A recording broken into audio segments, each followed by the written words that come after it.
Bonjour, je voudrais m'adresser à une femme ce matin pour lui dire ceci. Comment se comporter en face d'un homme vampire, un homme bourreau, un homme qui est très méchant, qui râle à tout moment à la maison, un homme aussi qui est agressif sur le plan sexuel. La femme, en principe, doit être soumise à toutes circonstances.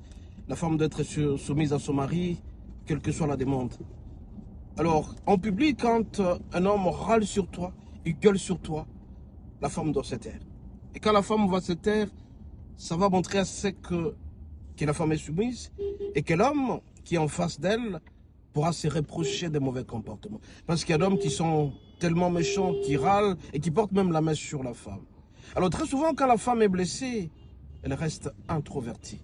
Raison pour laquelle ce matin, toi la femme qui me suit à cet instant, tu dois savoir un caractère, être douce. Quand ton mari parle, tu dois te taire. Et un homme qui est très agressif au lit, en principe cet homme, il faut le fuir. Il faut présenter les cas devant tout le monde, parce que si jamais l'homme est agressif sexuellement, c'est que la femme un jour finira par mourir. Parce qu'il y a des femmes aussi asthmatiques et des femmes qui souffrent de la respiration peuvent mourir.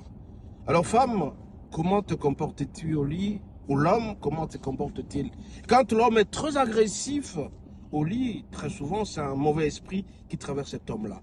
Alors la femme doit exposer les cas auprès de sa famille pour dire que cet homme, je ne peux pas continuer. Raison pour laquelle nous sommes dans le débat. Faut-il goûter à l'avance un homme? Faut-il ou attendre seulement le mariage? Voilà le grand débat que nous relançons actuellement. Parce qu'il est dit que le code de la femme, c'est pour l'homme, et le code de l'homme, c'est pour la femme. Et alors, quand on va au marché, on essaye des chaussures. Si ça te va, tu continues. Si ça ne te va pas, tu laisses. C'est le débat théologique. Est-ce que faut-il épouser une femme sans l'avoir connue, ou faut-il épouser un homme sans l'avoir connu?